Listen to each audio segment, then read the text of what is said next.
Hello everyone, welcome to my channel. आज हम अगतंत्र में विष की फैटल डोज और फैटल पीरियड के बारे में बात करेंगे। ये याद करना बहुत मुश्किल होता है और अलग अलग मिलता भी नहीं है, मतलब याद करने में बहुत डिफ़िकल्टीज़ होती हैं। इसीलिए मैंने सारे विषयों को इकट्ठा करके लिख दिया है और उनकी फैटल डोज और पीरियड लिख दिया है, जिससे कि आप इसको खोलो और एक बार में याद कर सको। तो मैंने इसको इजी बना दिया है आप लोगों के लिए। तो सबसे पहले हम बात करते हैं बथस्नाप की। बथस्नाप की हम या तो रूट लेंगे या उसका जो एक्टिव प्रिंसिपल होता है एकोनाइटिन, वो लेंगे। अगर रूट लेंगे तो 1 to 2 ग्राम जो होती है वो फैटल डोज होती है बथस्नाप की, रूट की। और एकोनाइटिन लेंगे तो 2 to 5 मिलीग्राम्स में लेंगे तो ये फैटल डोज कहलाती है। और इसका फैटल पीरियड क्या होता है, मतलब डेथ पीरियड क्या होता है। मिनिमम 45 मिनट्स में डेथ हो सकती है, मैक्सिमम 24 आवर्स में डेथ हो सकती है। तो ये इसका फैटल पीरियड है कि इंसान जो है उसकी डेथ इतने टाइम में हो जाएगी और इतनी डोज में लेने की वजह से। फिर आते हैं आइफेन पे। आइफेन ओपियम, इसमें ओपियम जो है वो अगर 2 ग्राम लेंगे तो वो उसकी फैटल डोज कहलाएगी, उसकी वजह से इंसान की डेथ हो सकती है। मॉर्फिन इसका एक्टिव प्रिंसिपल, कोडीन इसका एक्टिव प्रिंसिपल है। मॉर्फिन क्या हो गया, 200 मिलीग्राम से अगर ज़्यादा या मिलीग्राम तक ले ली है तो ऑफ कोर्स डेथ के चांसेस हैं। कोडीन 50 मिलीग्राम ले ली तो डेथ के चांसेस है। टिंचर 10 ml अगर एडल्ट ने ले लिया है तो ऑफ कोर्स पर्सन डेथ हो जाएगी उसकी। और अगर बच्चों में टिंचर 1 से 3 ड्रॉप तक बच्चों ने बाई चांस गलती से ले लिया या कहीं पे रखा मिल गया तो उनकी डेथ हो सकती है। और इसका पीरियड क्या होगा, फैटल पीरियड होगा 6 to 12 आवर्स। तो मतलब इसका पीरियड क्या है, 6 to 12 आवर्स में इंसान की डेथ हो जाएगी। अब आते हैं जयपाल, जिसे हम बोलते हैं क्रोटोन टिग्लियम। क्रोटोन टिग्लियम की जो मात्रा होती है इसका बीज लेते हैं, मतलब सीड लेते हैं। तो एडल्ट अगर 4 क्रश्ड सीड, अगर विदाउट क्रश्ड लेंगे तो उससे कुछ नहीं होगा। अगर क्रश करके ले लिए हैं 4 सीड तो ऑफकोर्स डेथ हो सकती है। या 3 ड्रॉप्स ऑयल ले लिया जयपाल का तो उसकी वजह से डेथ हो सकती है। और इन चिल्ड्रन के केस में क्या होता है, अगर एक क्रश्ड सीड बच्चे ने ले लिए तो वो उसके लिए फैटल डोज कहलाएगी, उसकी वजह से उसकी डेथ भी हो सकती है, उसको क्रॉनिक सिम्टम्स डेवलप हो सकते हैं। ठीक है। और इसका फैटल पीरियड क्या होगा, 6 आवर्स से लेकर 3 दिन तक का फैटल पीरियड होता है। या तो इंसान की डेथ 6 घंटे में भी हो सकती है और 3 दिन के अंदर भी हो सकती है। फिर आया धतूरा। धतूरा की सीड्स अगर लेंगे तो 75 से 125 सीड्स लेंगे तो वो फैटल डोज कहलाएगी। और इसका जो एक्टिव प्रिंसिपल है हायोसिन, वो 15 to 30 मिलीग्राम लेंगे तो वो फैटल डोज कहलाता है। और फैटल पीरियड क्या होगा इसका, 24 आवर्स। मतलब इसका फैटल पीरियड देखो 24 घंटे के अंदर इंसान की डेथ हो सकती है। इसीलिए धतूरा नहीं लेना है, फैटल डोज इसकी इतनी नहीं लेनी है।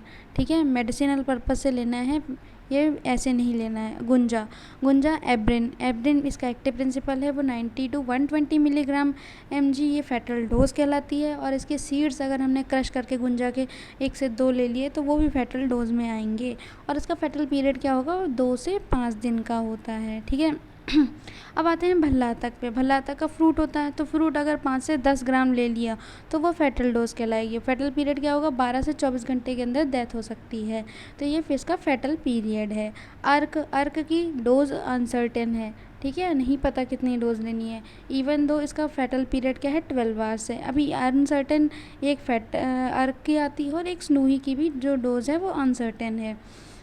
अब भांग की बात करते हैं, तो भांग जो है वो लीफ लेंगे अगर तो 10 ग्राम्स पर केजी के हिसाब से ली तो वो फैटल डोज कहलाएगी। गांजा जो इसका एक मतलब गांजा चरस, ये क्या होते हैं, भांग के पार्ट्स होते हैं, कोई फ्लोरा होता है, कोई कुछ होता है। तो उसी हिसाब से जो गांजा है वो 8 ग्राम पर केजी के वेट के अकॉर्डिंग लिया तो ये फैटल डोज कहलाएगी। वही चरस जो है 2 ग्राम पर केजी के अकॉर्डिंग लिया तो ये भी फैटल डोज कहलाएगी। और भांग का फैटल पीरियड क्या है, 12 आवर्स। अर्क का भी 12 आवर्स और भांग का भी 12 आवर्स। इवन दो भल्लातक का भी 12 आवर है। तो ये सारे आसपास के ही हैं। और सबसे कम टाइम जो होता है वो तंबाकू का होता है, टोबैको का। 5 to 15 मिनट में डेथ हो जाती है।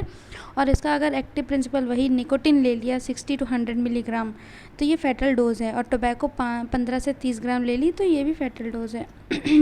अब आते हैं कनेर पे। कनेर जो होता है उसकी रूट या लीफ, 2 चीज़ें होती हैं जो कि बहुत इफ़ेक्ट डालती हैं। तो रूट जो होगा 15 से 20 ग्राम अगर ले लिया तो वो फैटल डोज में आएगा। और लीफ जो है 5 से 15 ले ली तो वो भी डेथ का कारण होगी तो वो फैटल डोज कहलाएगी। इसका टाइम क्या होता है, टाइम पीरियड 24 आवर्स होता है। ठीक है। अब मैंने पीछे बात करी थी कि अर्क की जो वो होती है फैटल डोज वो भी अनसर्टेन होती है और यहाँ स्नूही की डोज भी अनसर्टेन होती है। और सुई का फेटल पीरियड कितना होता है, 30 मिनट से लेकर 10 आवर्स तक होता है।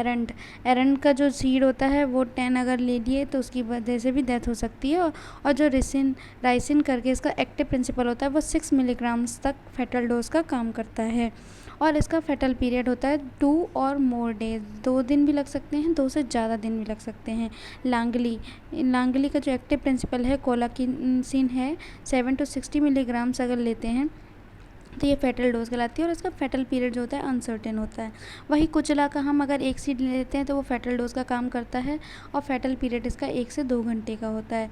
और कुचला का ही जो एक्टिव प्रिंसिपल है सिटिसिन, वो 15 से 50 मिलीग्राम्स लेंगे तो वो भी फेटल डोज का काम करेगा।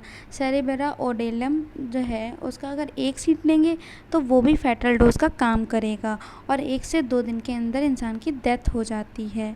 ठीक है। और अब मैंने ये कुछ प्लांट्स भी दिखा रखे हैं। ओपियम है, एरंड है, क्रोटोंटिग्लियम है, जयपाल दैट इज़ बत्सनाब है। तो ये सारे जो होते हैं विष होते हैं। इनकी एक फेटल डोज होती है, एक मेडिसिनल डोज होती है। तो हम ये अगत तंत्र में क्या होता है, फेटल डोज और पीरियड्स के बारे में बात करते हैं। Thanks for watching.